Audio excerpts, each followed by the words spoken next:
Hello, listeners. If you've not yet done our podcast survey, please take a couple of minutes to fill it out. It will help us improve the podcast experience for you this year. You can find it online at tinyurl.com/nknewspodcast2023. That's tinyurl.com/nknewspodcast2023, all one word. 20 lucky people will win a free annual subscription to the NK News website for 1 year. So that's a great reason to go to tinyurl.com/nknewspodcast2023 and fill in our survey. Now, on with this episode.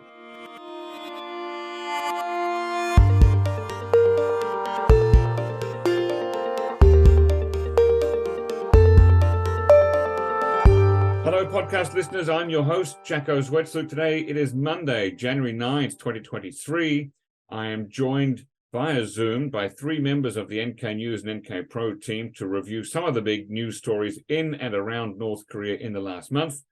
But first, please leave a review and a rating about this podcast on whatever platform you use and share this episode with colleagues, friends, and even frenemies. Secondly, check out nknews.org, where you can find all the in-depth stories written by the excellent journalists that I'll be talking with today.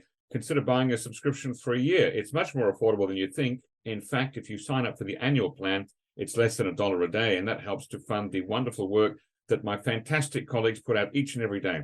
Thirdly, follow us all on Twitter. You can find each of our handles in the show notes, and nknews.org is a general one for the whole platform. Now, to introduce our three guests today, we have my colleagues and roundtable veterans, James Fretwell, Jongmin Kim, and Shreyas Reddy. Welcome on the show, and thanks for joining me. Thanks very much, Thank you for having us. Thank you for having us. Okay, James, as usual, you've put together the month in review for December 2022 that our NK Pro subscribers will have received emailed to them as a neat 39-page PDF file with 10 sections, plus an executive summary and a what to expect in the month ahead. It feels like you've had a lot of material to choose from in terms of December stories and events. Can you give us a little teaser preview of what's in this month in review and how do you put it all together? Yeah, sure. So December was another really massive month for North Korea. And I know I've been saying this every month in the podcast for a while, but it really is true. I've been doing month in review for over 2 years now, and it really does feel like these past few months, every month there seems to be a bigger development. So we've been quite busy on the month in review team. I'd say that the top stories for the December month in review would be North Korea's new solid fuel engine test and Kim Jong-un's pledge to increase nuclear weapons production. North Korea sending drones across the border and South Korea's botched efforts to shoot them down, and also more news on the US's accusations that North Korea is providing weapons for Russia's invasion of Ukraine. And luckily, I think we're going to be discussing all of those issues in the podcast today. In terms of how we put it together, you know, I'm very lucky to have access to the NK News team and all the wonderful reporting that they do. You know, I have the privilege, whereas they have to, be very timely and report things as they happen. I have the privilege of just sitting down once every month, collecting everything that they've been doing and look at it in a wider perspective. Okay, well, I'm sure that Jongmin and Shreyas are feeling a little bit jealous of you right now, but let's go straight to Shreyas. You've been writing about North Korea's unmanned aerial vehicles, or drones, after 5 of them entered South Korea's airspace in late December. And you put together an explainer on how North Korea is developing drones into weapons of war and the various ways that it can challenge South Korea's defenses. Can you give us a brief rundown? Sure. So, as we saw last month, North Korea's drones pose an interesting challenge to South Korean defenses because unmanned aerial vehicles tend to be smaller and fly lower and slower than, say, a full-fledged aircraft, making them much harder to detect, and there are few established countermeasures to deal with these. And so for a country like North Korea, drones could prove quite useful, both for reconnaissance and for attack. Most of North Korea's drones are believed to be aimed at reconnaissance, but it has also attempted to develop combat drones capable of carrying out targeted attacks, and even some of its reconnaissance drones appear to have been modified to make them capable of carrying destructive payloads, which could be very dangerous for South Korea. Now, I know sometimes when they're painted blue, they can be hard to spot from the ground with the naked eye because they blend in with the sky. And I know at least a few years ago, one North Korean drone that came down was actually painted blue. Do you know if they show up in radar or other kind of detecting equipment? They certainly can show up, but there can be errors. For example, even in this case, we've been told that there were 5 drones, but again, estimates can vary. There can also be other outlying factors, like if a flock of birds could perhaps be mistaken for drones. So it can be much harder to be certain about drones when you spot them on radar. And depending on the material, they might also be able to just avoid notice altogether. Right. Yeah. And I was thinking about looking on TV the other day that herons, which fly over the Korean Peninsula, they're very big. They're almost as large as drones. So I can imagine it would be quite easy for something of the size of a heron to perhaps be mistaken for a drone on a piece of equipment. Yeah, that's certainly quite possible. And I think you can't rule it out. There have been South Korean media reports certainly of things like flocks of birds or balloons being mistaken in the panic that ensued after the actual drone incursion.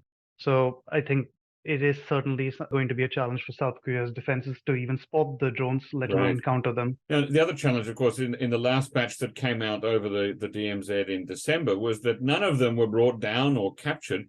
What do we actually know about North Korea's drone program? I mean, has North Korea publicly said or shown its drone capabilities? Do they roll them out for parades? Well, as with many other aspects of North Korea, there are a lot of unknowns when it comes to North Korea's drone program. Even the numbers are uncertain, but South Korea's defense ministry reportedly estimated that North Korea could have anywhere between 300 and 1,000 drones. So Pyongyang rarely shows off its drones publicly. Apart from perhaps the odd drone on display, as you mentioned, military parades in 2012 and 2013, there were attack drones spotted there, as well as at a defense exposition in October 2021. But much of what we know of North Korea's drones comes from a combination of international media reports, particularly South Korean outlets citing anonymous officials, and few drones spotted in action or which crashed in South Korea in the past decade. That said, Kim Jong-un is now evidently more upfront about his drone ambitions. Apart from this very clear cross-border breach, at the ruling party's 8th Congress in 2021, he called for efforts to develop a reconnaissance drone capable of flying pretty much as far as South Korea's Jeju Island, said around 500 kilometers, as well as unmanned strike equipment. Okay, so that if they're looking at flying to Jeju, then they can at least theoretically fly long distances. Can they also fly for long periods of time before returning back to base? Well, so far we haven't seen much sign of that, which is why Kim appears to be prioritizing the development of drones with a longer range. And over the past decade, we saw multiple North Korean drones crash in South Korea. After 2017 incursion, for example, the South Korean military concluded that the drone which crashed malfunctioned on its way back to the north.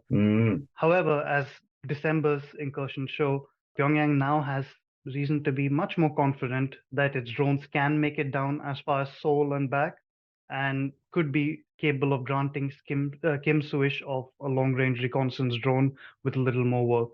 Do we know how long North Korea has been working on drones? Is this just a recent thing? It's been working on it for quite a while, to be honest. So North Korea is believed to have imported its first drones in the late 1980s, and in the early 1990s it started reverse engineering them to kickstart its own drone program. So basically around 3 decades. During this time, it has steadily improved its capabilities, but it's still at a glacial pace, so it lags far behind more advanced nations. Right. In the recent stories about Russia's war in Ukraine, we know that the Russians have bought some drones from Iran. Are there signs that North Korea recently has been buying drones from friendly nations like China and Iran, or is it mainly, as you said, reverse engineering and trying to develop its own tech these days? Well, it's been a combination of both over the last 3 decades. So both homegrown and imports. So experts believe that it originally imported drones from China, and which it learned to reverse engineer.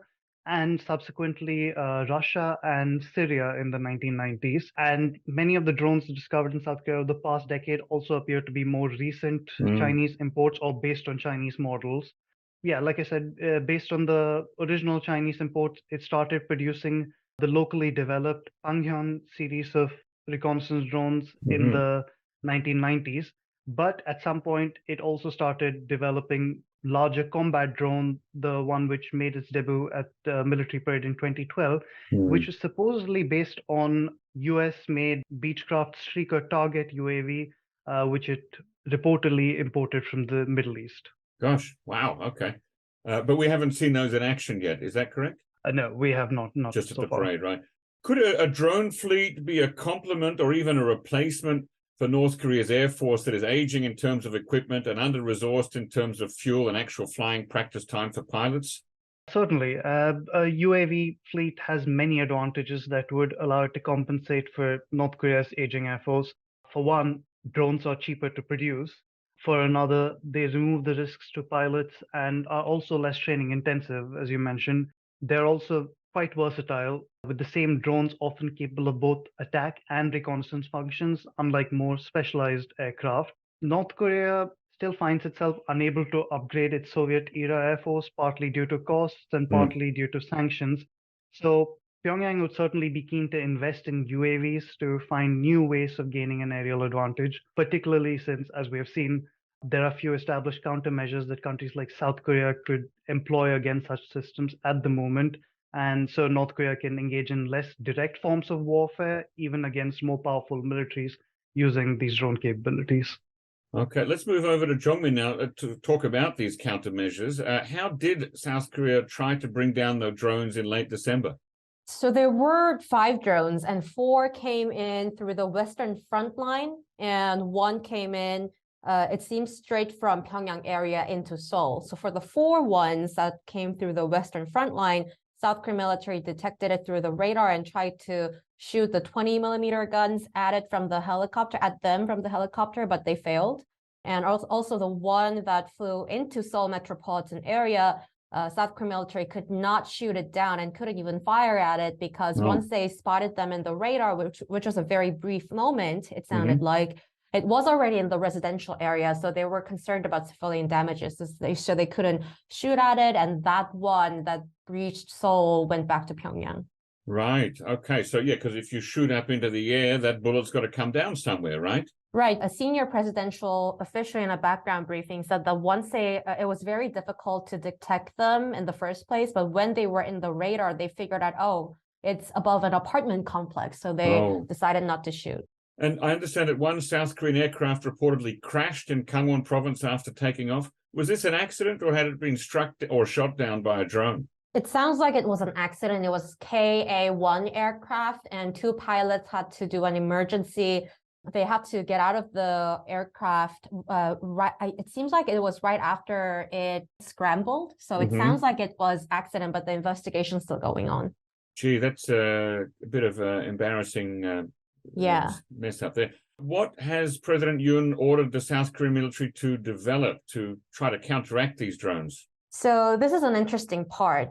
So first of all, South Korean president does not have the luxury to lose his constituency over these security issues, right? So he went for a really hawkish method, going for ordering the military to not to stay at a proportional level going forward, but even overwhelmingly. So for example, if one drone comes down, South Korea will be sending in 2 or 3, it sounded like it was an order that was given from the president to the military at the time. So South Korea sent the drones into North Korea to take DPRK military facilities.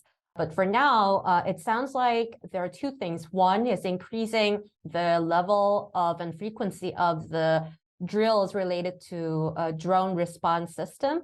So they already did what they called a extermination drill against the drones by using stuff like Vulcan cannons, which are 200 millimeter, and short-range Chunma surface-to-air missiles. They already did 2 drills after the drone incursion, and also there are a lot of acquisitions and development of anti-drone system that Yoon administration ordered the munitions officials to work on, including soft kill capabilities and the hard kill capabilities. Hard kill capabilities, it seems like they're referring to physical methods of shooting down or intercepting the drones, and the soft kill capabilities, it seems like they're referring to non-kinetic or non-physical capabilities such as jamming the North Korean launch systems. Because there's two different things. You can either jam the remote control signal that's coming from the base in North Korea, or you can try and disrupt the actual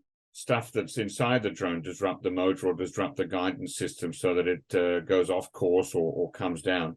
Right. Yeah. For the soft kill capabilities, it seems like it's especially because if drones enter the residential areas, it will be very dangerous to actually shoot them down. Right. And also, Shira has pointed out that non-physical and non-kinetic would be technically different, but it sounds like Yoon administration is sort of mixing those two ideas up. Non-kinetic would include something like laser weapon, which is not kinetic, but a physical attack against North Korean drones, which is different from jamming. Yeah. Yeah, there's also the idea of using a large net. This has been used in the past to catch space capsules returning to Earth from outside the atmosphere. Anyone who's curious, have a look on YouTube for the video with the title "The Last Bucket Catch." That would be, I think, nets would be a great idea. I've also heard that in some countries, like in the Netherlands, they train birds of prey, like eagles or hawks, to knock drones out of the air if they come near airport areas or other sensitive installations. And of course, outside of urban areas where it is possible to shoot, South Korea has a good team of skeet shooters, some of whom won a medal at the last Asian Games. So they're trained at shooting small moving objects out of the sky. I think that could potentially be well used in this instance. I mean, that reminds me, I think there were a lot of military background briefings and just on-record briefings with the Defense Ministry correspondents who are one of the fiercest reporters in South Korea. They actually made a good point about how Yoon administration is obsessing too much about offensive weapons against drills when what South Korea really needs is detecting radar and defense system. The thing about shooting them down is that it's very difficult to catch them on radar and match it with what the pilot's actually seeing when they are pointing the gun or whatever weapons they want to intercept the drones with at the target. So it would be difficult without a better radar system in South Korea. Yeah. I would think that given that South Korea is reasonably effective at jamming North Korean radio and television signals from coming across the demilitarized zone, and has been for decades, that jamming would be one of the first areas that would be tried. I wonder why that's not more successful. Anyone have any idea about that? No? Okay, well, hopefully we'll get an expert about that on the show one day. So at first, going back to this incursion in late December, at first the South Korean military claimed that none of the North Korean drones had intruded the no-fly zone near the presidential office in Yongsan, where President Yoon is based. And then after a few days, it had to make an embarrassing about-face and admit that this had in fact happened. Tell us about that, Chongmin. Okay, this was a very emotional development from the Defense Ministry, especially when the situation started on December 26, 27, when the reporters were first briefed about this. There were actually one lawmaker Kim Byung-ju, a former four-star, and who was a deputy commander of the Combined Forces Command, USRK. He first pointed out that looking at the map that the JCS, Joint Chief of Staff, submitted to the Defense Committee of the National Assembly, he suggested that it is possible that the P-73 no-fly zone, which circles the Yongsan area, could have been breached. And then afterwards, reporters also picked up on that story and made headlines with it. And then a very rare move from the Defense Ministry and the JCS, they sent out a text message, a very short one, which sounded pretty annoyed. They said, we notify you that there was no such thing as a breach of P-73. I think that was December 29th or something. And then after a few days, they continued the investigation of the radar at the time, and they figured out, there's one trail. And then they figured out there were more trails detected in other computers and radars as well. So by January 3rd, the president was briefed that actually the P-73 was breached. And then the next day, on January 4th, the reporters were also briefed about it. Everyone was mad, but they didn't do an on-record one. They just did a background one. And then after that, it became very much politicized. And the presidential office even did another separate, very rare evening briefing trying to push back on how this was a security breach. And even the military officials were like, reporters were asking, can we say it was near Yongsan because it's just 3.7 kilometers radius? And they were like, no, it's not near Yongsan or near City Hall. It's just very brief breach of the P-73. But come on, it's 3.7 kilometers. Yeah, it became quite politically charged. I saw in the news there that there were even allegations of spying or information exchange between North Korea and the opposition Democratic Party. Tell us a little bit about what the heck that was all about. Yeah, that was very weird. I don't think that was a smart strategy for the presidential office to go for, honestly. Kim Byung-ju, the lawmaker... right, who you said was a former general, right? Former four-star general. Okay, so he's not just a general, he's a four-star general. Yeah, he's a four-star. Is he from the Minju Democrat Party? Yeah, he's a Democratic Party Defense Committee lawmaker. And what he did was that he overlaid two different sets of map that he knew and he figured out and made a claim. And then what the presidential office late night said was that a certain Democratic Party lawmaker knew about the breach even before our military or the JCS or the defense ministry knew about it. Where did you get the information? Did you get it from the enemy? And one military official, before admitting the P-73 breach, even alleged that it's an act of benefiting the enemy. So it became a very politicized debate. Wow, that's ugly stuff there. Now, why did South Korea's military do so poorly in responding to the drone incursion? President Yoon blamed his predecessor, didn't he? Yeah, he did. He said that there were no trainings conducted. He said explicitly no training done regarding drones for the past 5 years, he claimed. And then also there were, I just wanted to mention that even if there were training drones, first of all, for whatever countries that are dealing with such drones, it's just very difficult to handle them, especially when they are already in the residential area. But yeah, Yoon blamed the predecessor, Moon administration. Now, some of the NK News stories of late December actually showed some photographs of the South Korean military officers training with drones in 2019. So clearly there was work going on here to build up drone capabilities. Was that insufficient in the view of the current Yoon administration, or was South Korea just unlucky? So first of all, I think regarding Yoon's remark about how there was no training, quote unquote, regarding drones, I think it was part of a domestic, I think he was saying that aiming at the domestic audience to shift the blame a little bit. And then Moon himself also told someone who told the reporters that he thinks that what Yoon used was actually what was all created during the Moon administration. So there was a little bit of a tug of war going on between the two regarding who is to credit for the actual system. And there was actually a drone unit that was established in 2018 September, which was right after the inter-Korean military agreement was signed. And there were some trainings that went on even until like March or April 2022. So it's not like nothing was going on. But when Yoon was saying he wants to establish a new drone unit, I think he means something that incorporates all Army and the Air Force and the Navy to commit to a combined sort of way of drone-related capability training. Gee, wow. Anyway, it's an amazing story, and I'm sure there will be lots of developments on that this year. So let's keep watching that. James, let's talk about one of the stories one of the themes in the month in review. In the middle of December, North Korea tested a new solid fuel rocket engine. This was a ground-based test rather than a rocket launch. What happened and what does it mean, James? So, as you said, North Korea tested this really massive solid fuel engine for the first time at a new horizontal engine test stand as well in mid-December. According to state media reporting, this provided a good guarantee over the development of a new type strategic weapon system as part of the top 5 priority tasks concerning strategic weapons outlined at the big party congress in January 2021.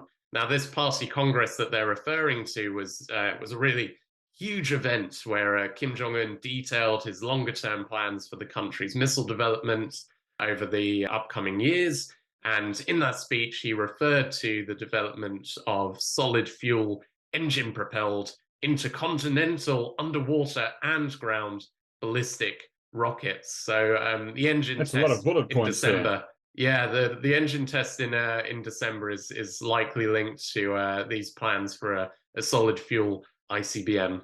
Remind us what the benefit of solid fuel is over liquid fuel when you're sending a rocket into the air. It's a good question because North Korea already seems to have the ability to strike the continental US with a long-range missile, right? It's like the Hwasong 17 that was tested this year, or even the Hwasong 14s and 15s that were tested in 2017. But these were all liquid fuel missiles. And the advantage of a solid fuel missile is that since it's made in a fueled state, it doesn't have to take as long to prepare to launch. And so therefore, if North Korea was preparing to launch a solid fuel ICBM, the US and South Korea would have less time to react. Okay. Now, this motor that was tested in the middle of December, in what type of missiles could that potentially be used? So it could be used for either land or underwater.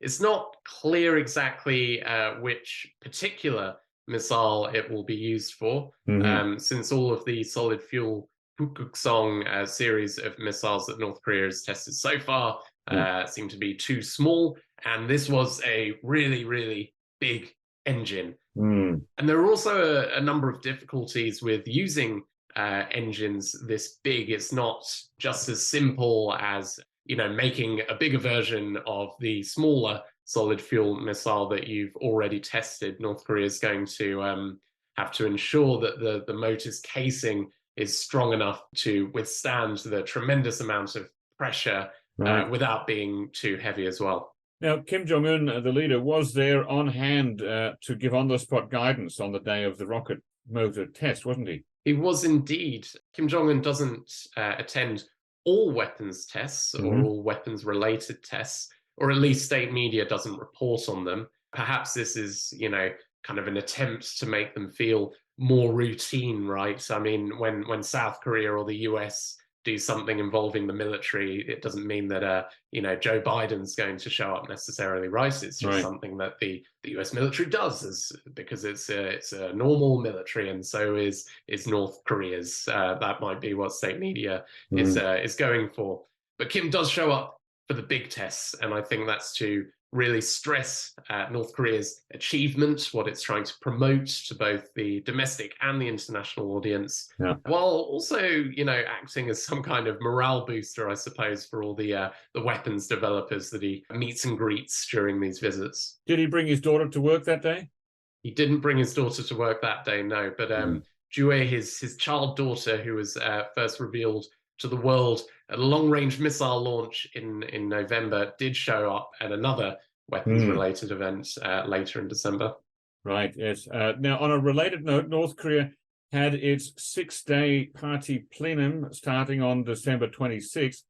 During this plenum, a pledge was made to develop, quote, another new intercontinental ballistic missile system with rapid nuclear counterattack ability, end quote. So, first of all, just remind our listeners of what a plenum is and how often North Korea holds them and why they're important. So a plenum is a massive meeting of hundreds of top officials from the ruling Workers' Party of Korea, which is, they rule North Korea. There are, supposedly other parties, but this is the ruling regime, basically.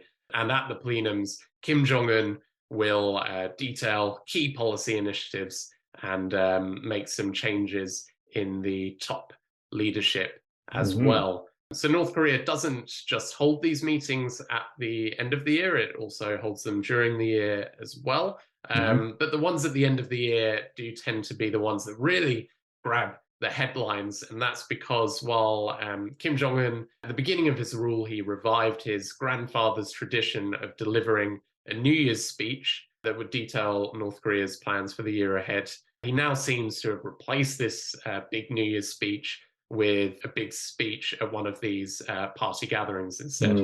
And what about this pledge that he made at this plenum about weaponry and rapid counterattack and missile systems? What should we make of that? Well, again, the rapid nuclear counterattack ability likely refers to how you can launch solid fuel ICBMs more quickly than liquid fueled ones. So the pledge indicates that this weapon, this engine, is going to be one of North Korea's main focuses in the year ahead.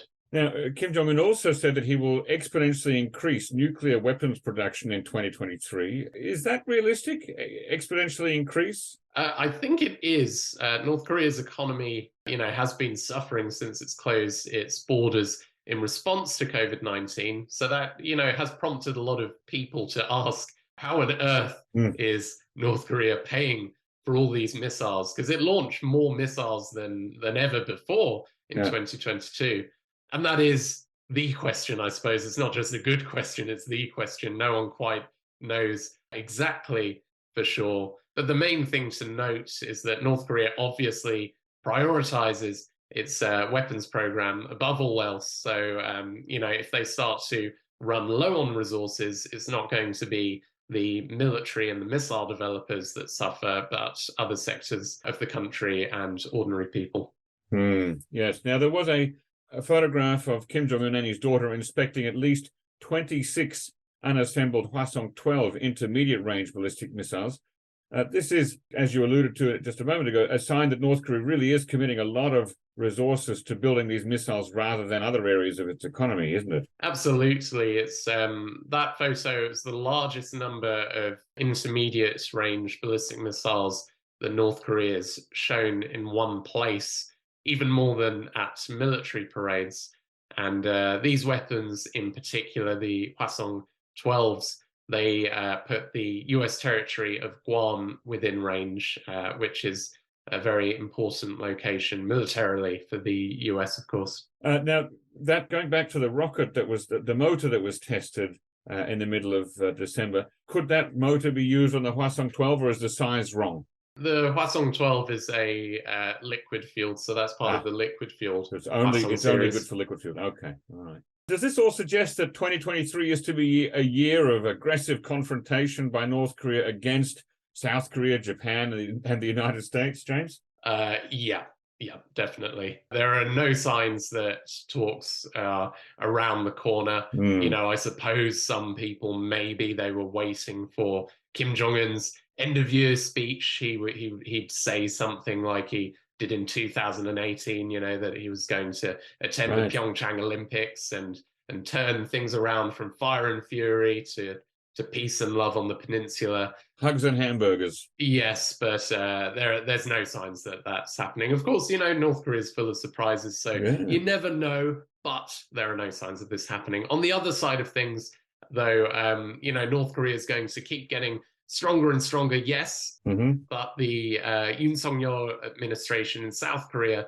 really does appear determined to mend relations with Japan that kind of fell apart under the previous government. So while North Korea is going to keep getting stronger and stronger, the relationship, the security ties between the US and its allies in the region are also going to get stronger in response. Okay, thank you, James. All right, we're going to go back to Jong-min now because you've got to leave this podcast early. So, Jong-min, President Yoon has talked recently about retaliating and punishing any acts of provocation by North Korea, and about bracing for battle or war with North Korea, or even an expansion or escalation into a battle or war.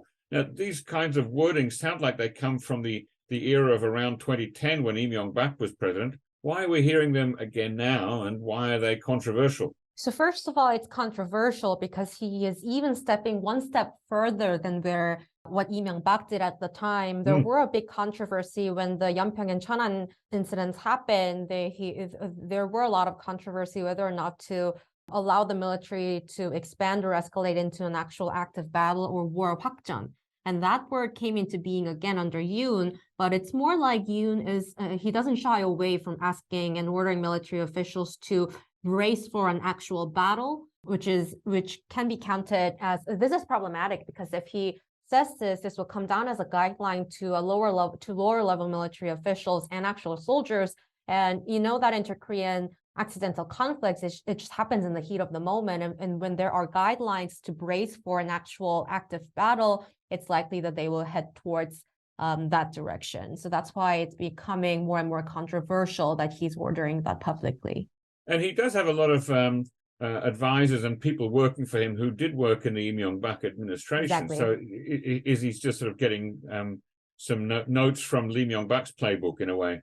Yeah, in a way. So Yeah. we can see that the wordings are coming from the MB era playbook, but he, like I said, he's going a step forward to show the domestic constituency that he's a unyielding, powerful leadership and charismatic leader against North Korean threat. And these wordings all came amid all the controversy regarding South Korean military failing to shoot down the drone that intruded on South Korean airspace. Now, you reported that a senior presidential official said President Yoon ordered the South Korean military to send up 2 or 3 drones north of the demilitarized zone as part of a corresponding measure. This sounds like a call in response in which North Korea is really leading the dance.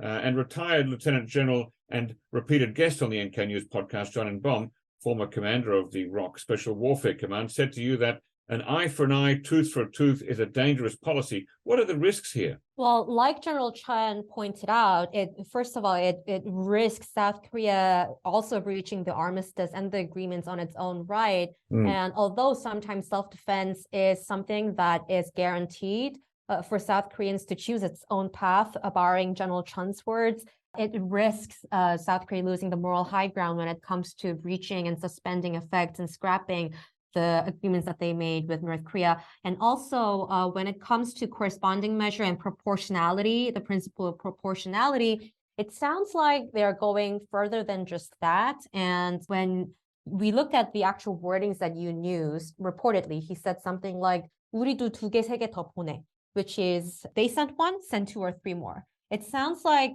a very simple tit for tat logic, right. But at the border, it's very easy for things to escalate in a way that the administration leader does not expect it to happen.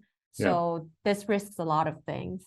So risks of miscalculation and mistakes being made. Right, and actual casualties might happen along the line, right? Yeah.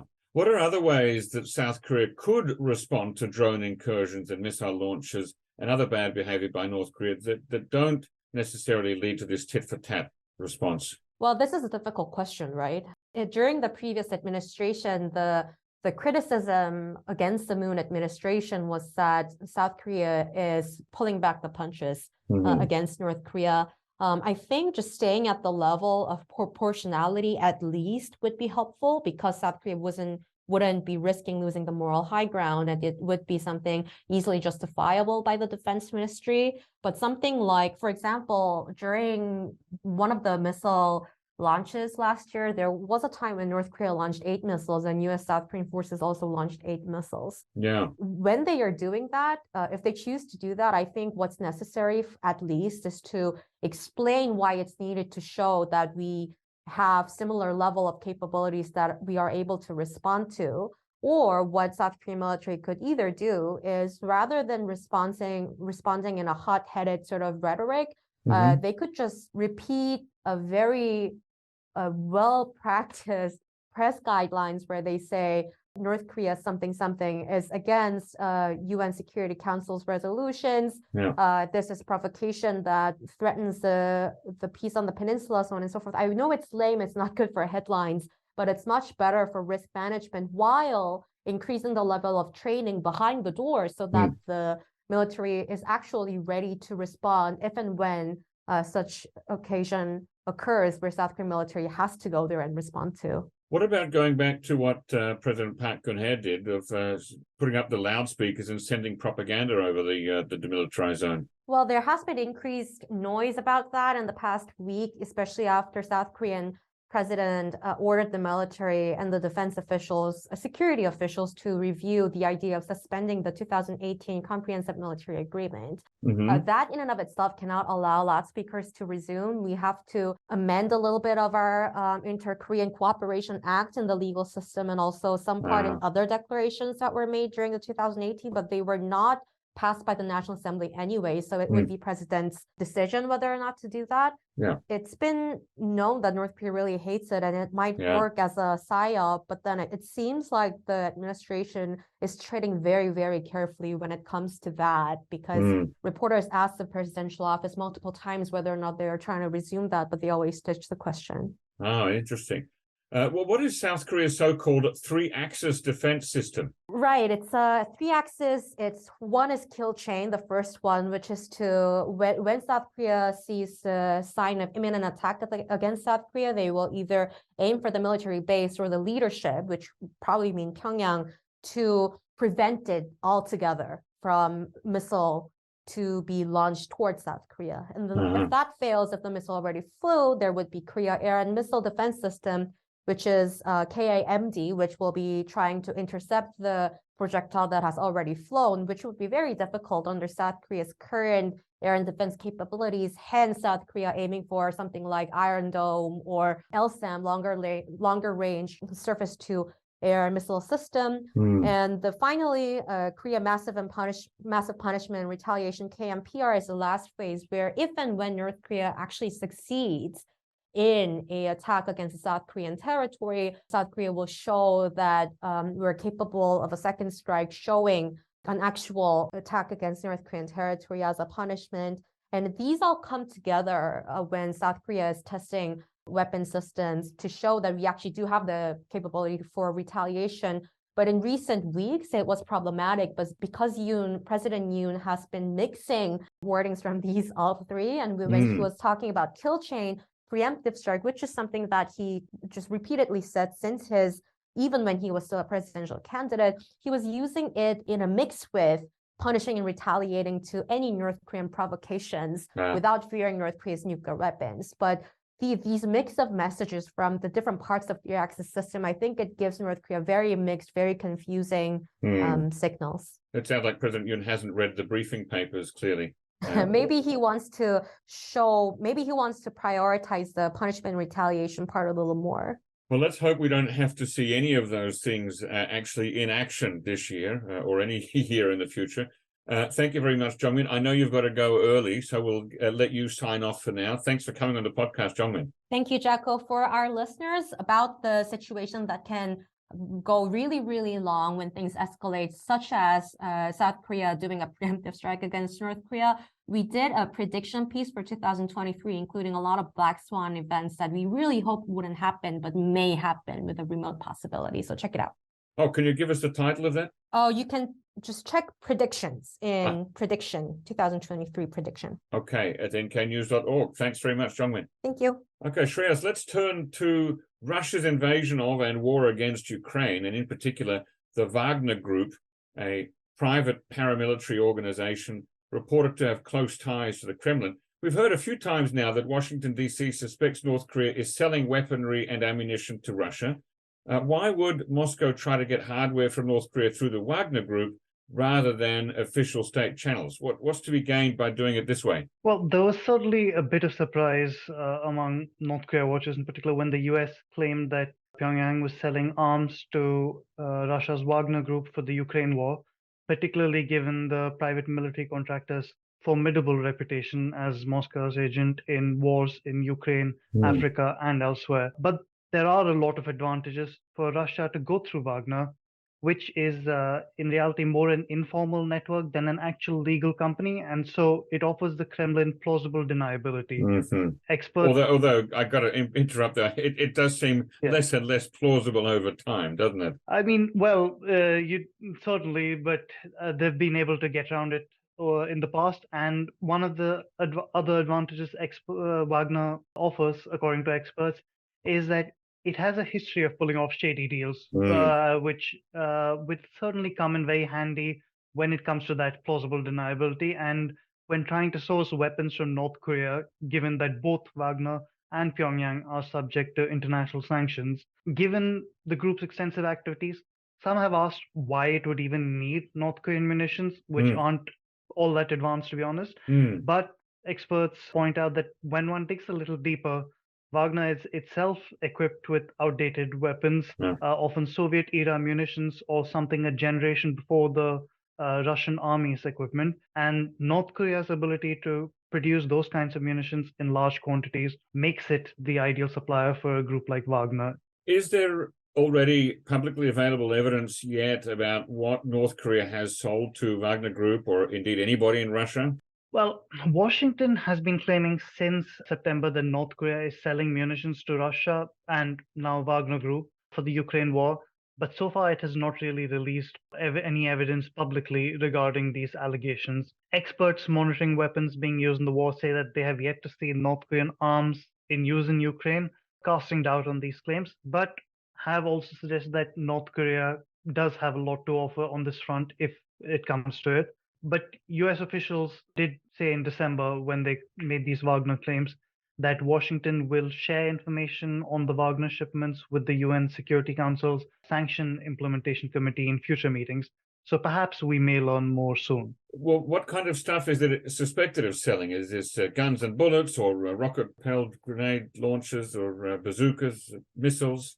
Well, according to the US, North Korea is selling what they describe as infantry rockets and missiles, but they did not really give further details about what this means. Experts say this could perhaps involve rocket-propelled grenades, and in the past, they have also pointed to North Korea's ability to develop specific calibers of artillery shells that could suit Russia's needs, and particularly Wagner's needs, given its Soviet era and outdated Russian equipment. Now, North Korea is a long way from the front line in the east of Ukraine. Would this stuff be brought over by train or flown in from North Korea? It's a long way to go, I guess is what I'm saying here. Yeah, I think it is certainly, there are as many questions about the how as there are about what North Korea could be providing. Yeah. And the US, in previous statements, suggested that North Korea may be sending arms to Russia through shipments, essentially passing them through the Middle East and Africa. Wow. And so that's something that the US has floated. Other than that, which would be a breach of all UN sanctions, wouldn't it? Oh, absolutely. And I think from both sides, Wagner as well as North Korea, they're certainly not in a position to be trading arms openly like that. Right. So it could be, I mean, if that ship were found passing through the Suez Canal, it could be impounded by Egypt, but it could be impounded by pretty much any nation it passes through or near, couldn't it? Absolutely. Now, obviously, the thing is, we haven't yet seen clear evidence of this. Perhaps you can always say that there might be suspicious North Korean maritime activity, but that does not necessarily point to arms specifically. So I think hopefully we'll get to see more details on that front soon. Another theory that some people were floating, and I think Japanese media shortly before the US Wagner revelation, Japanese media reported that a train was spotted passing over into Russia, and certainly we've seen satellite imagery of trains passing between North Korea and Russia. The Japanese media reports claim that this was an arms shipment, but again, there's no clear evidence for this, and North Korea did issue a pretty staunch denial to that. You can take it with a grain of salt, but at the very least, we haven't yet seen any proof of that either. Now, is there past precedent for North Korea selling arms and munitions to shady players and non-state actors? I'm thinking about the documentary The Mole, whose director I interviewed a couple of years ago on this podcast. Absolutely. The Mole, as you point out, it featured an undercover operation which exposed the shady arms deal to North Korea through third parties, as well as representatives in other countries with close ties to Pyongyang. And that is obviously a very recent example where we got to see the mechanics of how such deals could work. But North Korea has a much longer history of selling arms around the world, going all the way back to its founding leader Kim Il-sung, under whom there was more of an ideological bent to the arms sales, as under him they prioritized sales to independence movements, communist allies, other members of the non-aligned movement that North Korea favored at that time. But once his son Kim Jong-il became much more influential, Pyongyang began to sell arms more to earn hard currency in general for the ruling party and leadership, selling mostly small arms such as handguns and Kalashnikov rifles to third parties. They also provided other services such as building tunnels for groups in the Middle East, such as Hamas and Hezbollah. So clearly, at some point, they became much less discriminating in whom they sold their weapons to. And in recent years, given North Korea's current economic problems, they're definitely much more likely to be keen to earn cash through such deals, and they're more than capable of carrying out these activities despite sanctions, as we Right. have seen with their missile development as well and arms trade in general. If anyone wants to go back and listen to my interview with the Mole director Mads Brugger, that was back in October 2020, you can find episode 151 of the NK News podcast. Thank you very much, Shreyas. Keep watching that story.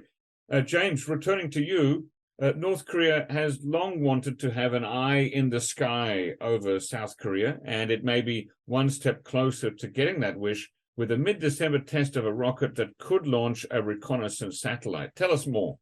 Yes, goodness me, this was just another in a series of really big military developments in December. Well, I guess as you said, North Korea launched a rocket and released some pictures that it took above Seoul from the camera that it sent up. So state media said that this test means that it has now passed the final hurdle towards getting preparations for its military recon satellite done by April 2023, this year, this was the military recon satellites was another one of Kim Jong-un's really big aims at the 2021 Party Congress that I mentioned earlier. Tell us a bit more about those photographs that North Korea released of Seoul and Incheon without naming the cities. Were they great quality photos? They were not particularly good quality photos, no. State media said that they were taken with a 20-meter resolution camera, and you can even get better images of the peninsula from commercial providers, actually. So North Korea could save its money and buy better quality images from a commercial provider of Seoul and Incheon if it wanted to. Well, if you look at it like that, yes, in this circumstance, but interestingly, so a lot of media outlets pointed this out, that the pictures weren't particularly good quality, and this prompted a response from Kim Jong-un's famous sister, Kim Yo-jong, another statement, basically saying that, what's the point of us sending a really expensive camera up into space just for a one-off test? I see. So that's North Korea's position. Yeah. But I think it looked a bit strange to a lot of observers. Why would you make such a big deal about this test and publish these photos if they're going to be such low quality? But ultimately, I guess North Korea would be using much higher quality cameras when it sends up the real thing. Okay, so to clarify here, these photographs were not taken by the actual military reconnaissance satellite that North Korea is talking about launching before April this year, but rather a test satellite. Is that right? Right, exactly, yeah. Sort of a like a disposable coffee cup, use once and then discard. It's a satellite that was sent outside Earth's atmosphere, put in space by a rocket, and then took a photograph and transmitted it back to Earth using some transmission system. Is that basically right? Right, yeah, that's what state media reports are saying. Okay, so presumably the real thing, if and when it does get that up into space before April this year, could make better quality pictures at a higher resolution, right? In theory. Yes, yeah, that will be the idea. Yeah, North Korea's reasoning, I guess, according to Kim Yo-jong, why spend all this money on a super expensive camera if we're just going to use it once? Right. Now, Kim Jong-un at the end of year party plenum that we discussed earlier reiterated plans to launch North Korea's first military reconnaissance satellite very soon. Why does it want this? Why the fuss about getting this? So, of course, a satellite is going to provide you with more information on what your enemies are doing. And that's going to mean that North Korea, in the event of a conflict, is going to be more easily able to attack its targets and verify that it destroyed them. So is that necessarily a sign that North Korea no longer has good networks of spies here to take photographs and other important sensitive information and send them back to North Korea, or is that totally irrelevant? I don't think they're necessarily connected in that sense. I think it's going to be much more useful for North Korea to be able to have a good bird's eye view of what's happening in South Korea through a recon satellite. And is South Korea concerned by this? South Korea is definitely going to be concerned about this for the reasons that I mentioned. However, in some sense, I mean, no one's going to come out and say this, I suppose, but North Korea's satellites could have a stabilizing effect, even since if it feels more confident that the US and South Korea aren't preparing an attack through information that it receives from a recon satellite, then it's going to be less likely to react to something that it suspects could be an attack, but in fact isn't. And it could react to that misinformation with an attack of its own. And of course, that's one of the scenarios people obviously, North Korea commentators, we're often seeing lots of missile launches, lots of military drills, but very rarely do we see each side firing at each other, right? But it's one of the kind of the worst case scenarios that could spark another really big conflict on the peninsula is one side conducting a strike on the other based on bad information. Okay, well, all right, that's where we're going to have to leave it for today. Thank you very much, James Fretwell and Shreyas Reddy, for joining me on the podcast. And come back again next month for a January month in review wrap-up. Thanks very much, Jacko. Thank you very much. Thanks for having us. Ladies and gentlemen, if you already have an NK News account, and if you're a think tank, a business or academic institution, take a look at NK Pro. Our NK Pro platform offers unparalleled services, specifically catering to the needs of professionals who monitor developments on the Korean Peninsula. You can inquire about access or a free trial membership by sending an email to membership@nknews.org today. Thanks, as always, go to Brian Betts and Arias Dare for facilitating this episode, and to our post-recording producer genius, Gabby Magnuson, who cuts out all the extraneous noises, awkward silences, bodily functions, etc. Thank you very much, and listen again next time.